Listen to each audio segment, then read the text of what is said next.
Welcome back, everyone. This is Dave from the Corn Productions Deep Dive TV Podcast, and my co-host Stacie here to talk about Paradise, Season 1, Episode 1, titled Wildcat is Down. The episode's description reads as follows. It's just another day in paradise until Xavier Collins discovers one of the world's most powerful individuals has been viciously murdered. Xavier analyzes the crime scene while recalling his complex relationship with the victim. The episode is written by Dan Fogelman, who also created the series.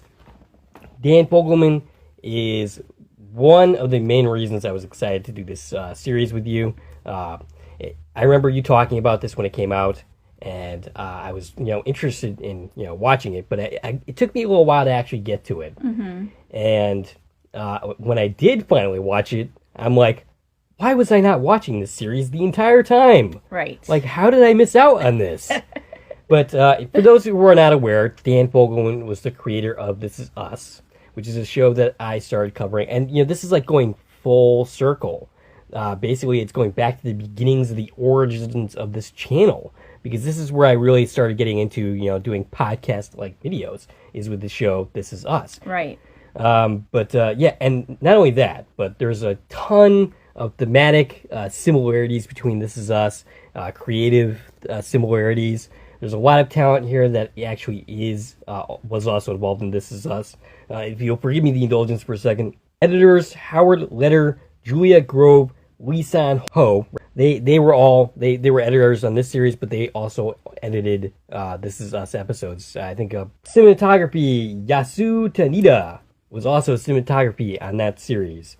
Composer Siddhartha Kloza also worked as a composer in that show, and you can definitely hear that This Is Us. Yeah, I definitely have a note on that. I don't usually pay too much attention to like the score of a show. Right, yeah. But the score in this, in this episode, but throughout the series, is absolutely breathtaking. You can feel the similarities in beats to the music from absolutely. This Is Us, which is, of course, iconic.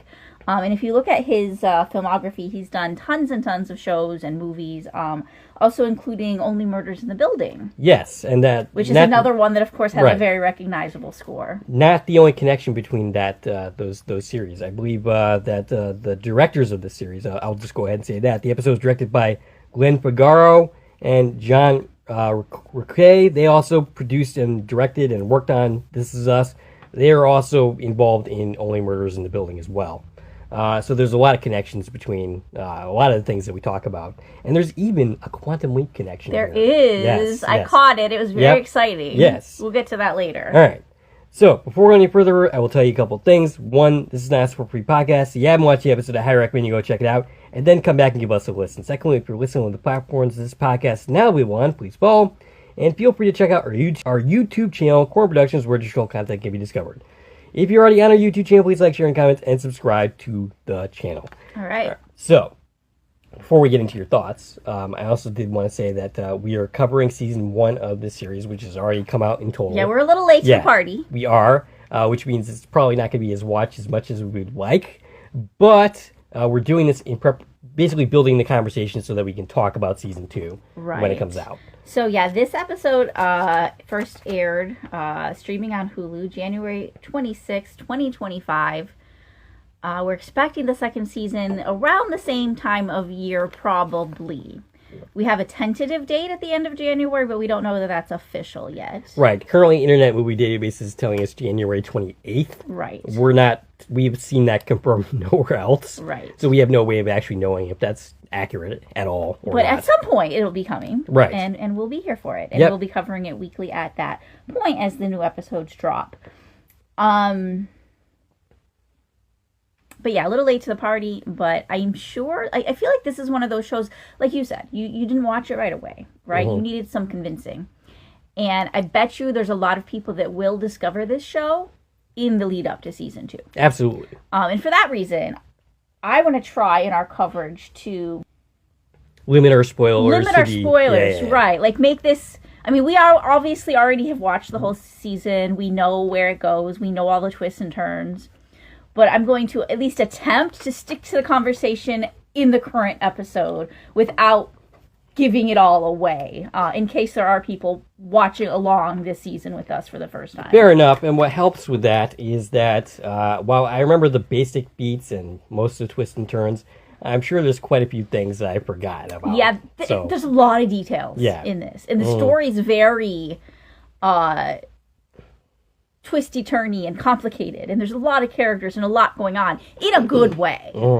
This is really some great storytelling. Absolutely. And I would expect nothing less from Dan Fogelman. From Dan Fogelman. Yeah. Right. You mentioned This Is Us, and that's the main thing, I think, about this series, is it has a very This Is Us feel to it. Absolutely. It's a very different kind of show. And it's not really that surprising when you look through the talent, the people that I just talked about, because every single one of them worked extensively on that series. Very different type of show. Like, this is a mystery. That's what surprised me the most. It's a whodunit. It's got some, and again, I don't want to even spoil. Well, if you're listening to this episode, we're going to assume you watched the first episode of the show. At the end of this episode, we have a huge twist, right? But if you go into this episode not knowing that, you don't even know what the series is about. Absolutely, yeah. It doesn't really help you with that either. The first episode does not really give you an idea of where this series is going exactly. No, but by the end of the episode, if you didn't get spoiled on the here's what the show's about, you go, wait, what? Right, yeah. Very much so like the pilot of This Is Us. Right. Where they kept the entire context of the show secret until it was airing. Yes. If you remember the preliminary press for This Is Us, they said it's a show about people who have the same birthday. Right. That's not what the show's about. No. But they didn't want to spoil that twist at the end of episode 1. Very similar here. When this was being talked about, all I remember people saying was, oh my gosh, just wait till you get to the end of the episode. I can't tell you because I don't want to spoil it. And that's the thing. I feel like a lot of people haven't watched it because they're like, oh yeah, it's, just a crime show. But no, it's so much more than that. Yes. So I'm going to go ahead and ask you the question I usually ask you. What are your thoughts about the opening episode of this series? As pilots go, I think it was pretty phenomenal. We know pilots are very difficult. They often fall flat. This one did not fall flat. I feel like they did a really good job of introducing us to a whole bunch of people, introducing us to the mystery, introducing us to the nonlinear form of storytelling they're going to be continuing to use, while at the same time giving you enough that you want to keep watching. And you're not just like, I have no idea what this is, and you never turn it back on again. Yeah, it's funny because, before we even get to the twists, it's a good episode. It's engaging, it's excellent acting. I would expect nothing less from Sterling K. Brown, who is the star of the show, more or less. In This Is Us, he was part of the ensemble. Here he is the star. Yeah. But, it feels like a run-of-the-mill thriller for most of this. It's good, but there's nothing special here, necessarily. You get to the end and you go, oh, okay, holy crap. This is way more than it appears. Right. You're given a lot of scenes here that you don't get a lot of context for, exactly. But every single one of these things are expanded upon as we go throughout the season. Right. So there's no fluff in this show. Yep. Everything is a clue. And similar to This Is Us, the way that they unfold the clues through flashbacks to different time periods, and they give you different bits and pieces in different places, is beautiful. It works. Absolutely. And I think that, again, especially for a pilot, they did a phenomenal job here. Do we have anything else to say before diving in? Let's see. I think we covered all of my before thoughts. If this is your first time joining us because you love this show, welcome to the channel. Yes, welcome. We cover lots of different TV series. I hope you enjoy listening to us ramble and babble. One of the things we do here is we talk about all of the actors in an episode of television or in a movie that we're talking about. And because this is a pilot, it is going to get bogged down a little bit with that because we're meeting everybody for the first time. So we have lots and lots of cast credits to talk about. As we move on to further episodes, that'll be much more minimal, as we'll only be talking about the new people that pop up along the way. So that'll be a lot less going forward. All right, so diving in. The episode begins with Xavier Collins laying in bed. He's played by Sterling K. Brown. 73 credits. This Is Us, obviously. American Fiction, where he played a very against type character in that movie. I don't know if you've ever seen that. I don't think so. But you should. It's very intriguing. And Black Panther. He's sleeping on one side of the bed, and he reaches to the other side. This is very visual language for I'm missing my wife. And, it could be a dead wife or just a wife that's away on vacation. In this case, it's a dead wife. Spoiler alert. Yeah, we don't actually know that in this episode at all. No, that's right. Even when we get to the... Oh, so I probably shouldn't have said that. That's okay. But yeah. I mean, it's heavily alluded to in this episode. Right, but we don't exactly know what her exact fate is, even as the episode ends. Well, if you want to get real spoilery, that's, something we're going to continue to talk about. Right, yes, okay. So, he gets ready... he takes off his shirt, and we notice a scar on his arm. He leaves notes for his children, heads out to start his day, where he runs into his neighbor, Carl, played by Richard Robichuk. 32 credits for him, including Boyhood, Bernie, and an episode of Spin City. And then he ends up running off for work. Well, he's not going to work yet. He's just doing his morning run. Yeah. A couple of things I want to mention. You said he was leaving notes for his kids. He made their lunches, put a note on an apple that said "Eat me," which reminded me of Kate's sticky notes from the pilot of This Is Us, putting sticky notes on food. And then on the whiteboard, he wrote, "Get brushed, dress your teeth," which made me feel like Xavier has the very same sense of humor as Randall. Very dad punny. That's like so obvious throughout this episode. Like there's even a speech towards the end of the episode that was like, that was basically a Randall Pearson speech. Yeah, it makes you wonder how much of these characters is Sterling K. Brown. Yeah. Because I feel like this could be Randall. Absolutely. Given, different family dynamics and different, things that happen in his life. But it feels like he's very much the same type of person. I hope he is, because that make me admire the guy that much more. He's a phenomenal actor. So we hear the Paradise theme, which is pretty much a remix of the This Is Us theme. Yeah, it's very similar. Yeah. It gives you the same feels. Mm-hmm. We see him running past a duck pond. We're getting a view of the town. It's very small town America. Mm-hmm. And, once you've watched this once and you see this scene again, it's really beautiful how these little details of, like, here's the stuff he's passing in the town. Right, and it doesn't seem that significant at the start, and but then when you so, compare that to the final scene of this episode, it's like, wow. Like, it makes you appreciate this. Here's just a scene of him running through the town. Right. He runs into Agent Pace, who is outside, I'm guessing, this version of the White House. The president's residence, right, is what we can call this. Very important that they don't actually ever show us the building. Right. That's the other thing, is like, it should be, the twist at the end should be noted that this doesn't look anything like what the Oval Office would look like, or the White House. So right here, you should be like suspicious that this is not necessarily in. But that they don't show us the building, right? Well, they right here, like, they just show you the street. But we do see the inside eventually. And it looks more like a home than the White House. I mean, the White itself. House is a home. There's different parts of it. Fair enough. And if you're only looking at the residence part versus the office's part, because we also see plenty of scenes in the actual office, right? And that's one of the ways where the nonlinear storytelling kind of tricks you a little bit. Right. Yeah. So, like, you're like, yeah, we're in the White House because we keep seeing the Oval Office. Right. But we're only seeing it in flashbacks. Yeah, and you could also, make the assumption that perhaps this is an ex-president and not a current president. That's also true, and it's something to keep in mind as we start digging further into this story, because at this point we are past his 8 years of service. Right. So they made some decisions in this universe. Yes. That change things from how it works. So, Agent Pace is played by John Bieber, 27 credits, including 2 parts of the On the Horizon movies, One Battle After Another, which is a recent movie that just came out.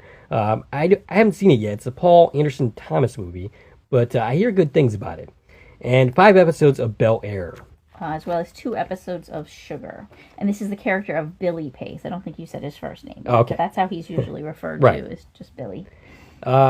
Billy called another agent, Jane, to come in to cover for him.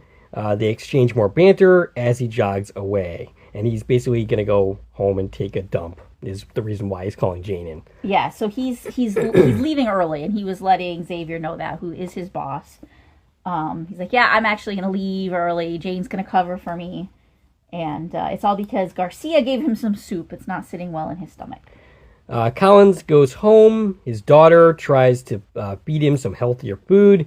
And this is his daughter, Presley, and son, James. Presley is played by Aaliyah Marston. 4 credits for her, including an episode of And Just Like That. That would be the sequel series to Sex and the City. And James is played by Percy Daggs, the 4th. 10 credits, including 4 episodes of Undone, which is, if you haven't seen that series, it's kind of a rotoscoped animated series with Bob Odenkirk, who played Saul on Better Call Saul and Breaking Bad. It's a really very good series. And Never Let Go. Do you got anything else for the two of them? That's about what I have. Okay. He does some dad jokes, very reminiscent of Randall. She asks him if he slept. He says to stop worrying about him. She will stop worrying about him when he sleeps. He says, well, I'll sleep when you stop worrying about me, which is way better than what he says to the president later on in this episode. He teases her a little bit, threatens to tickle her, but respects her boundaries when she says no. He asks what James is reading, and he's reading James and the Giant Peach. James starts to explain what it's about, but Cowan basically snaps at him and says he knows what it's about. Yeah, this struck a chord with him, which we're not going to learn until later why. But yeah, it's very curious, like, why did you react like that? But so he basically starts disassociating. He's somewhere else, but he says, you know what, I'm sorry, I'm just a little bit tired. And then he asks him to, does he like the book? And he goes on to explain it again, and basically Collins stops listening once again as he's somewhere else. We cut to Jane guarding the entrance. Yeah, so now he goes to work. Yeah. She starts to explain that Billy Pace had something important to take care of. Collins knows better. He's like, yeah, Billy's going to take a dump. And basically tells her that, you are allowed to tell him no. You get the sense that Billy is perhaps taking a little bit of advantage of Jane. And we're going to learn more about that and what kind of person Jane actually is as we go about. Jane's a very interesting person. Yeah, Jane is played by Nicole Bryson Bloom. Nicole Bryden Bloom. Oh, my bad. 11 credits, an episode of The Michael J. Fox Show, Law & Order, Special Victims Unit, and 7 episodes of The Gilded Age. And 1 episode of The Affair. Yes, I noticed that. Jane Driscoll is the agent. I noticed that credit, and I knew you were going to call it out, so I did not. He asks if Brooke and Rainey are inside. She says they are waiting on him.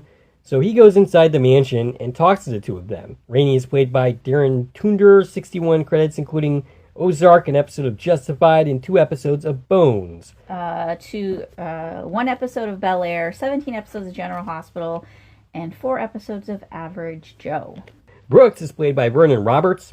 9 credits, including an episode of SEAL Team. I didn't see anything else worth noting. He was in a film called The Rising and an episode of The Rookie Feds. Which I think is probably like a spin-off show of The Rookie itself, which happened to feature one of our actresses from Under the Dome, whose name is escaping me right now, but... who? Angie. Ooh. What's her name? I don't know, but she's very pretty. It'll come to me later. Yes. Collins notes that it's kind of late for the president to still be sleeping. I guess it's like after 8 o'clock. It's about to be 8, so they're running over. So Xavier's coming on duty. There's all these different positions, right, that they work. So Jane's working the gate. He's taking over in the house, which Brooks and Rainey were doing. They're leaving, but they're going to run grounds before they leave. Then we got the person that runs the cameras.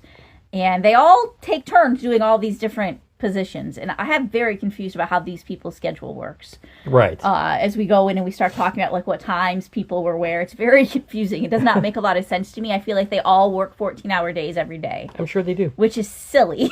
Right. And weird of how, like when they're changing places. But anyways, they tell him that the president's been locked in his room since 10 p.m., still isn't up. So he should be up any time now. And they say they're going to go do perimeter duty for an hour before they leave if he needs them. Collins walks through the house, goes upstairs, knocks on the president's door. Nothing. He knocks again. He announces he's coming in. He opens the door where he finds him on the floor, buried dead. Yes, lying in a puddle of blood. That is not a good thing. We cut to a flashback where Collins is meeting President Cal Bradford for the first time, played by James Marsden. I don't think this is the first time they're meeting. Probably not. Because he's already an agent within the service. Probably the first time they've had this extensive of a conversation. Right. He's being interviewed right now to take the job as the lead agent. So he's already like a rotation agent. He probably sees him all the time among a whole group of other agents. He's played by James Marsden. 89 credits for him, including the X-Men movies as Cyclops, Superman Returns, and Westworld, and plenty of other credits. 28 episodes of Dead to Me, the 2020 The Stand series, and Unfrosted. He played Stu Redman on The Stand, the new miniseries. And I didn't think there was an actor who was capable of surpassing Gary Sinise in his performance of Stu Redman. I thought Marsden had a chance to at least equal that performance. Not quite so much, and it has absolutely to do with him as an actor. It's more how they wrote the character. But yeah, he was definitely in that series. And Westworld, by the way, a show that was very good for the first couple of seasons, and then went off the rails for the final two. That's most shows. Yeah, and most people. Well, there's a lot of people that tell you that it was only good for like one season. They won't say that the second season was good either. But yeah, anyway. Bradford screws with Collins, asking him to take off his shoes. He basically tells him he does that to see if people will actually do it or not. He just won his second term and is looking for a new lead agent. Collins plays it close to the vest, while Bradford makes bad jokes and tries to charm him. He tells him one of the reasons he wants Collins as the lead agent is because he's black, which doesn't impress Collins very much. Bradford suggests he's looking for a guy to join him after he's no longer president in his pool float years, and we get an early reference to him liking college basketball. He makes a reference to the world being 19 times more screwed than anyone even realizes. And he basically plays it off like he's dumb, like he doesn't know where Syria is. But I think that's just him literally playing dumb. I'm pretty sure he actually does know where this is. I feel like it was half and half. Really? I feel like he's both, like, making some admissions. Like, yeah, I'm probably not the best guy for this job, but I can fake it. Right. Kind of like we do. Fake it till we make it. Exactly. His whole thing is, like, I'm not a traditional president. I do my own thing. And you're either going to be behind that or you're not. And he's basically like, so, do you think I'm someone, you'd want to take a bullet for? Right. And if so, like, maybe we can talk. Right. Present day, Bradford is dead, and Collins is in shock. Collins investigates, checks for a pulse. There isn't one. We see some almost kaleidoscope-like shots. I'm not sure what that's about, but we see that reoccur throughout the episode. It's almost like saying it's visual language for saying that this person is kind of in shock. He takes note of different things around the room. So including the fact that the safe is broken into. The safe's broken into, something is missing, which seems to be a big deal for him, and we'll learn later, obviously, it's a very big deal. He notices 2 wine glasses, a pair of earrings sitting on the table next to the president's cigarettes. He also notices blood on the terrace, and he's just trying to, like, pick up all the little clues. He went instantly into investigator mode. Jane checks in. He says he needs a lockdown and to sweep the residence. He doesn't want to inform Robinson. And Billy is the only one allowed up there who, despite him being indisposed, he says he will be there. Jane says he's freaking her out, and Colin says, yep, copy that. Flashback to Bradford, who's drunk, clearly. Tells Collins he's pretty sure his wife voted for the other guy. And this is 1 week after the last flashback scene, so he's been his number one guy for 1 week now. He smokes and notes Collins' disapproval. Collins says that they will kill you. Bradford says, well, they can get in line. He also notes about he asks about Collins' family situation, whether he plans to have another kid or not. Collins says no to do his wife's career. They're stopping at 2. And so she's a scientist, and she's focusing on her career, and she's just starting a new project in Atlanta. So she travels a lot. And we also talk about how Presley got her name. It's because his wife's from Memphis. Is a Randall connection. Oh, yeah. Because, his birth family was from Memphis. He went and met them. Bradford thinks it's a very smart move not to have more kids. His entire bearing in this scene and the way he's acting is just weird.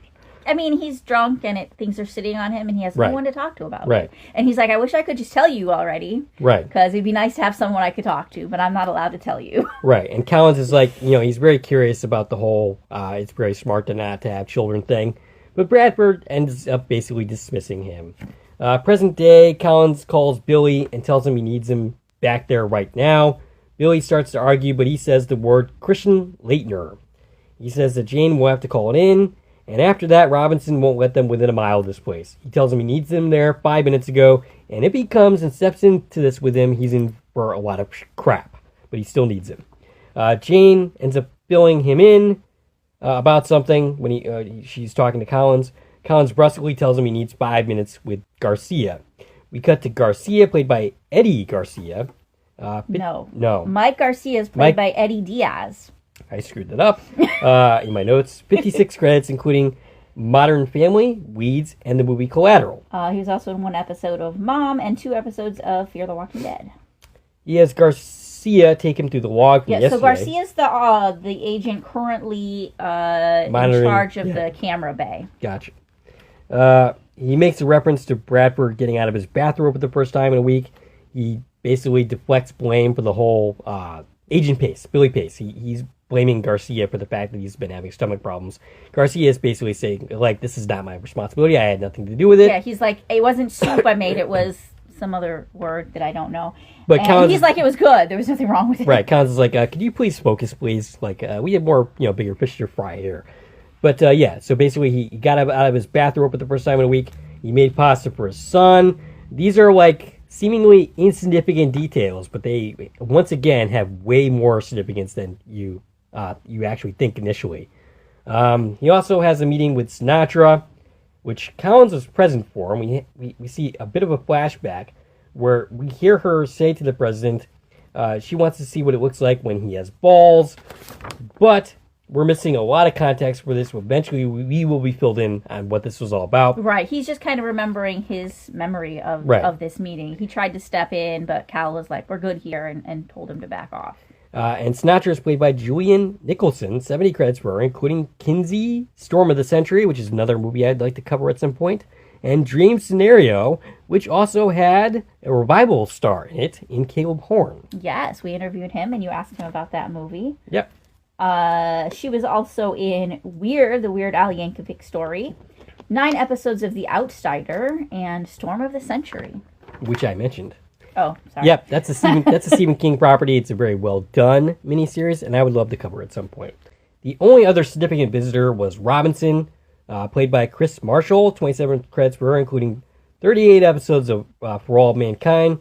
She was in an episode of This Is Us, and also Shameless. Hang on, I didn't have her here in my notes, because we're not actually told who this is yet. Right. She was in 3 episodes of Bad Monkey, and she was in an episode of This Is Us. Did you say that? I did. I was busy looking for her while you were talking. Sorry. At this point, we just know, who made an appearance, but we don't make the connection yet that this character is Robinson, who we keep talking about. Right. Until the end of the episode. We don't find out those are the same person. So it's pretty well indicated here that her and Bradford were having an affair, and they all knew about it. Yes. Collins has Garcia zoom in, and we see her wearing a pair of earrings. The same earrings he found in the room. Yes. So, I mean, I think that's no surprise. Like, we knew she was there, and that was before he got locked in. Right.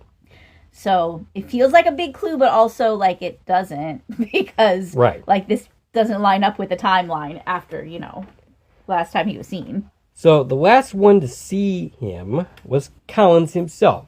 Garcia is impressed by the length of the conversation, saying he guessed he earned it, and we have another flashback.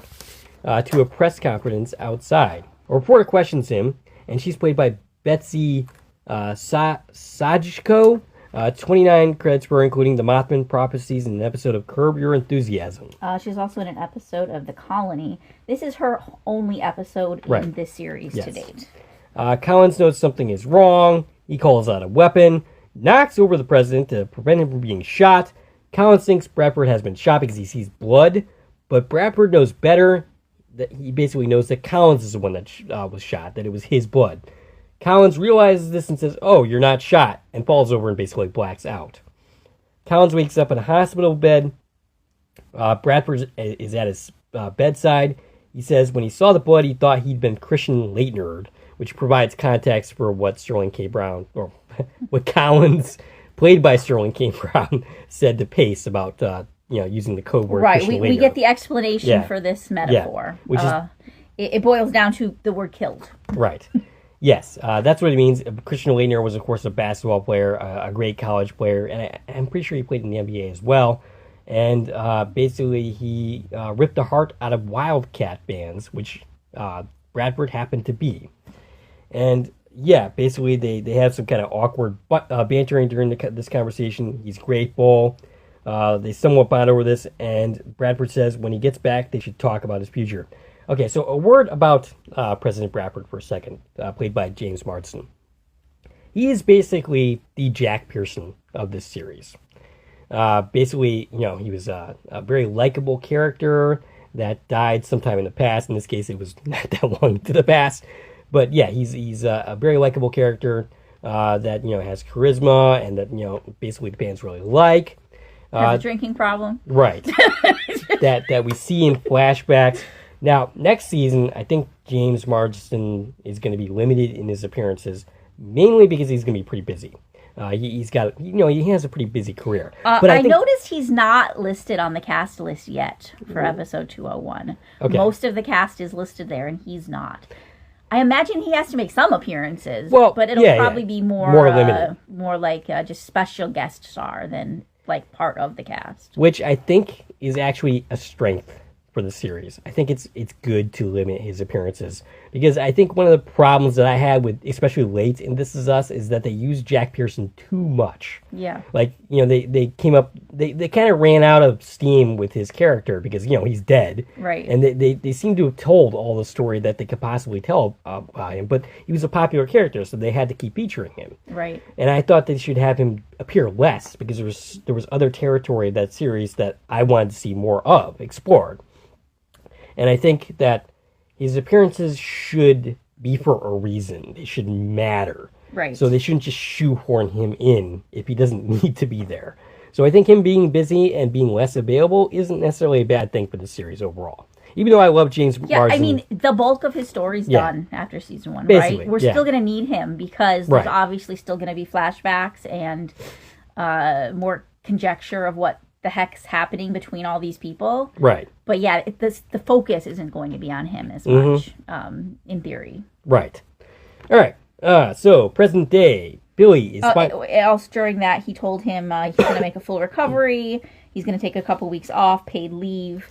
And then they have this kind of weird exchange where the president says, saying thank you feels insignificant. Yes. And Xavier says, saying just doing my job seems kind of lame. So they make this like silent understanding that we're not going to say anything, but like we have this bond now, right? Like I took a bullet for you and we're closer than we ever could have been in this moment. Makes sense. So present day, Billy is finally at the scene. He's shocked and tells Collins he needs to call this in. Collins tells him that the safe is empty, and in a few minutes he's going to have to have Jane call this in, and they lose control of everything. He tells Price to check out the property. No notes, just mental snapshots. It's the little things that are going to be important. He notes a pair of earrings similar to the ones Robinson was wearing. Billy looks around the house and runs into a nervous Jane. Billy basically blows her off. He goes outside. And one of the things he notices is 2 dirty plates in the sink. When we were told earlier that the son ended up blowing him off for dinner. Right. So the president ate for himself. So it's like, why are there 2 plates that are dirty? Ah, okay. And we're soon going to learn why. Right. And was that in this episode? I don't think so. I don't think we learned the significance of that just yet. Okay. So he goes outside and encounters Rainey and Brooks and plays it off as he doesn't know anything. Collins goes back to Garcia, where we learn that Billy literally slept on the job. Garcia notes that there's a gap where the cameras go offline, that anyone could have gone in and out. Yeah, so Collins left at 10:32 p.m., Billy taking over his post. Falls asleep on the couch, which is a big no-no. You're here to guard the president while he's sleeping. You're supposed to be awake for this. They figured this out because the reflection on the TV froze. And it was frozen from 10:42 to until 12:13. And it was only 1 minute after the cameras came back on that Billy wakes up. Seems a little convenient. Yes. And it was 1 hour later that Garcia started his shift downstairs at the cameras. Jane once again confronts Billy. Billy says she's going to need to be calm right now, that everything is going to be looked at from then in and out, or from then on out, is what I meant to say. Collins comes out and says Wildcat is down. Call it in. And by the way, at this point, Billy should be thinking, oh shit, I was asleep during this. How much trouble am I in? Well, he is thinking that, but it's obviously a lot deeper than that, because we'll soon learn that's not really what was going on. Right, we do actually And there's definitely the context here of him and Jane, oh, you got some secrets. Did you guys kill the president? Right. Because he's like, oh, you got to be calm. Things are going to come out. But we also get kind of a clue at what's really going on between them, because we do see them exchange a little hand touch just as Xavier comes into the room. So there's something going on between the two of them, and there's secrets, and there's something they don't want to get out, which is probably more than the fact that he took a nap. Also, we found out that the person who was downstairs last night, before Garcia came on duty, was Jane. So Jane and Billy were the two people in the house. Gotcha. During that camera outage. Outside the house, we see agents arriving, including Sinatra. His wife is getting agitated, and she's played by, this is Jessica Bradford, played by Cassidy Freeman. 38 credits for her. I know her best from her 64 appearances in Smallville. That was basically the final 3 seasons of the show. She was also in NCIS New Orleans. That's our Scott Bakula connection. Yeah, she was in 3 episodes of that series. And The Forever Purge. She also was in 1 episode of Once Upon a Time. 63 episodes of Long Mirror, and 31 episodes of a show called The Righteous Gemstones. Yes. Which I never would have mentioned that because I have no idea what it is, but I know I brought it up recently. You did. I'm pretty sure you did when we did our Freaky podcast. That makes sense, because that, I think, was the last thing we talked about that would have had some random people that would have some random connections. So somebody in that movie was in The Righteous Gemstones. When she was in 31 episodes of that. Inside the house, Colin stands around stoically as a bunch of suits are around. Out comes Cal's father, wanting to know where his son is. This is Kane Bradford, played by Gerald McCraney. 151 credits, including pretty legendarily Dr. K in This Is Us. Major Dad, and he also appeared in The West Wing. 54 episodes of NCIS Los Angeles. An episode of A Million Little Things, 2 episodes of Jag, going back to Belisarius. Yes. And The Never-Ending Story. Yeah, he had no shortage of things that he Lots of things. He's a pretty legendary character actor, and he's still kicking. So it's kind of funny because this character is almost the opposite of Dr. K. We don't really know much about him now, but when we get to learn about a little bit more about him, we kind of realize that he's kind of not a good guy. But then again, we also get a little pathos with this character. I mean, that's what Dan Fogelman likes to do. Is, he has these people that are less than stellar people, and then he puts some shadings on them to make them more human. So Sinatra... you mentioned Sinatra's here. She's being escorted by Agent Malone. Okay. Some of these people, it took me a hard time to figure out who they were, because there's an awful lot going on. Like, once we get to this point, everybody arrives. It's like, oh, there's all these people here. Right. But she's being escorted by Malone. He is played by Rafael Cabrera. Okay. And he played Franco Harris on This Is Us. Oh, okay. In 1 episode. He also was in 2 episodes. Franco Harris. That's the football player. Yeah. That very controversial it was this episode. Random episode that it was like that, the season premiere, I think. And then it was like, well, is that significant? And then it actually really wasn't. Right, yeah. It was making some kind of point, but everybody was confused by it. Yeah. That's the other thing that This Is Us occasionally did. It was to do these weird things. Not every twist landed. Right, yeah. And not everything that we expected to be a twist actually was a twist. So it got confusing sometimes. Okay, so Sinatra gives Collins a look. Collins is called to do his interview. He goes upstairs. During his interview, Agent Robinson enters. And one of the people who is questioning him is just credited as Agent. This is his only episode, played by Christopher Saunders. He was in an episode of Yellowstone and an episode of NCIS Los Angeles. So the way they're talking to each other, they basically suspect each other of having done so this. this is the reveal right here, that the woman that's sleeping with the president is his boss, Robinson. Right. She asks, what did they talk about? And we cut to that scene, the flashback. Branford is acting unusual. He's drunk. He's singing. Collins is cold. He's singing Another Day in Paradise, which, of course, is our theme song for the show. So Collins is very cold. He's not giving him very much. Branford wants him to speak his mind, and Collins says, "Oh, you don't want me to do that, sir." Bradford says he's right about the cigarette. It will kill you. And what's in here will definitely get him killed, which is something that, basically he's going to take as a clue. And it is meant to be a clue. Right. Bradford says that... he asks him, are you ever going to forgive me for what happened? Yes. Before he leaves. And basically we're like, oh, what does he have to forgive him for? We don't know yet. Right. Because they were pretty chummy previous flashbacks. And then we cut to another flashback. A double flashback! Within the flashback. we're already in a flashback and we're going back even further. So... it's after his recovery, his arm's in a sling. Collins is being escorted into the Oval Office with a bunch of very serious types.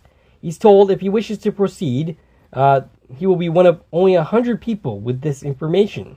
And he's told this by General Kirtley, played by Scott Lawrence, 146 credits, including Quantum Leap in the Season 3 finale as Tibby, The West Wing, and 9 episodes of Mr. Mercedes. He also was in 2 episodes of Fear the Walking Dead, 77 episodes of Jag.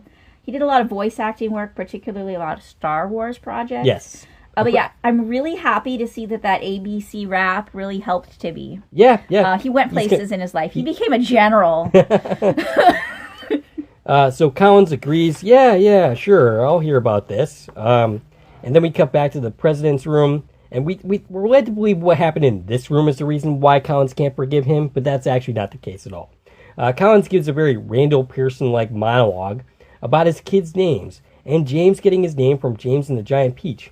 It was almost going to be about a giant cherry, that book, that was written by Ronald Dahl, and he would like to ask his wife if it were named after a cherry, would he still have named their kid after this book? But he will never know because he obviously can't ask her. And, at this point, we don't exactly know what happened to his wife. We don't exactly know why he can't ask her. Like, what the heck is going on? I mean, once you know, obviously this sounds like, oh, yeah, she did. Right. But they don't explicitly say that. Right. Because there's obviously a lot more to this. And it's like, well, what's this got to do with the president? Right. And then Bradford looks like he wants to apologize, but Collins stops him. He says he'll forgive him when he can sleep, and he'll sleep when he's dead. And so that's actually at the very end. Present day Collins is jogging on the street, and we get more context for what kind of high-tech places. And this is where we first hear this show's rendition of Another Day in Paradise. And I meant to know who did this cover, and I forgot to go back and do it. But it's not the original version of the song. It's a cover of the song, very similarly to how From made a new cover of an old song, and The Institute. Mm-hmm. This one isn't creepy the way theirs are creepy, but it's the same type of thing where it's a cover that has a very different feel than the original song. And this is such a chilling scene. Yeah. So this is the one we referenced before. It's mirroring that first scene, except instead of running to work, he's running home, and we're seeing all the same things we saw at the beginning. But this is where you realize, oh wait, something's off with this place. For instance, the duck pond has fake ducks in it. The ducks are fake. They're mechanical. Someone's fixing them. We see people using wristbands to unlock cars and pay for things. And then my first thought, I remember when I watched this, was like, oh, is this in the future? Right. Like, are we in some futuristic world? Because everybody's, like, has these wristbands. And the whole, it's beautiful, the whole scene. Right. And then we cut back to another flashback. Wait, there's more. There's more. There's more first, because the cigarettes. Oh yeah. So we find out he stole the cigarette pack from the scene. Which he probably shouldn't have done, but he stole it. And there's an X on the pack marked in blood. And then he pulls a cigarette out, and one of them has a number written on it. And then we also see like the memory of him telling him like, oh, what's in here will kill me. And there's a number written 812092. Right. Which obviously is a clue. Yes. And he was smart enough to know that's a clue. So he's secretly investigating. He doesn't trust like the officials to do any of this right. He thinks he's a suspect. I mean, he knows he's a suspect, obviously, because he's the last person who saw him alive. Even though there were cameras showing the dude was still alive when he left. So right. I'm not sure why that makes him so suspicious. I mean, he always could have come back. I mean, anybody could have, though. That's the point. Right. Why is he particularly a suspect? I mean, Robinson should also be a suspect. Exactly. I mean, she's a suspect as far as he's concerned. And then the big thing, we see a digital sign saying that Dawn is delayed by 2 hours due to scheduled maintenance. Right. Which, what the heck does that mean? Then we have the flashback. Yep. Collins is told an extinction-level event is coming. And this is that debriefing meeting with the general and a whole bunch of important people. Sinatra's there, the president's there. And they're building an underground city, which we cut back to present day. We see a pan up. We see, Collins looking up in the air. And we realize that we're already in this underground city. Yeah, we're in some kind of dome. We're under the dome. The sunlight is just a giant artificial lamp. Yep. And then above the dome, we see a bunch of workers, and we are inside that mountain they were telling him about. Yes. So we were told in the flashback they're building a city under a mountain in Colorado because there's going to be an extinction-level catastrophe happening soon. And now we know they are living in Colorado, inside that mountain. And for whatever reason, his wife is not here. And his wife is not here, and he has hostility to the president because of it. And now he's the suspect on his murder. And that is where the episode ends. Yeah, and it's like, what? Right, yeah. Oh, what kind of show is this? It definitely changes it from like just a thriller to something significantly more within the span of a few minutes. Right. And again, it's a great twist. I feel like it's presented really well.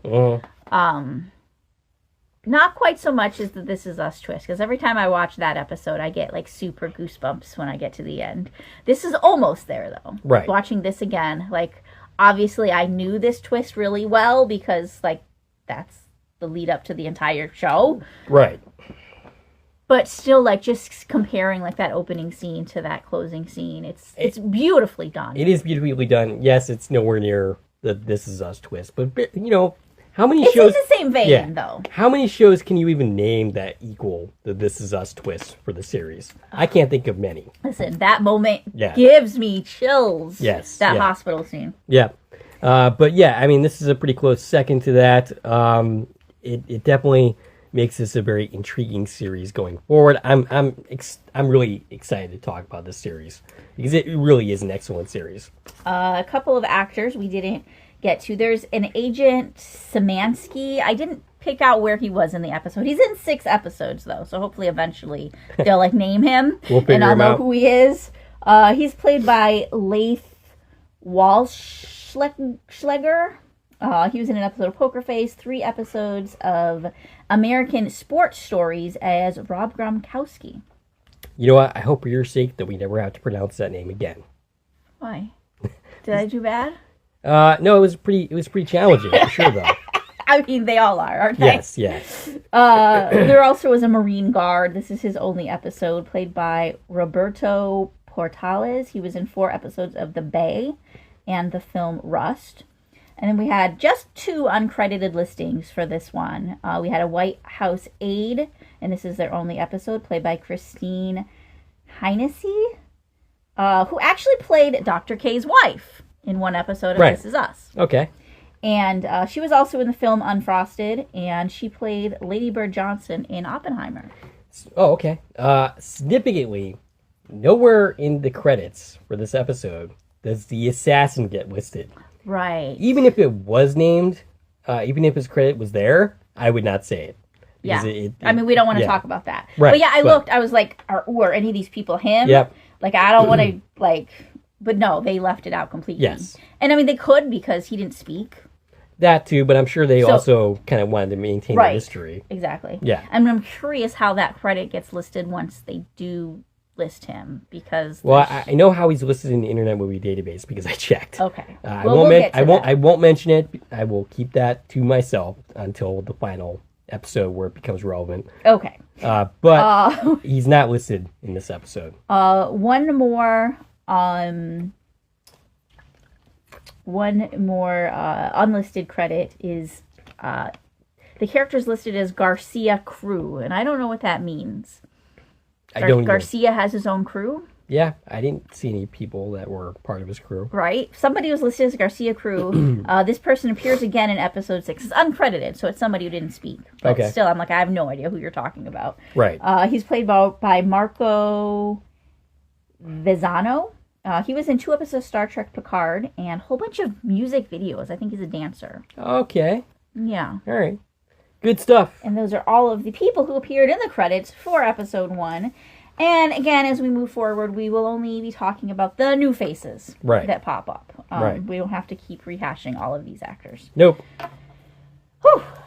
And that is that. That is that. An intriguing opening episode. I can't wait to talk about the rest of the series, or the season at least, and then talk about season 2.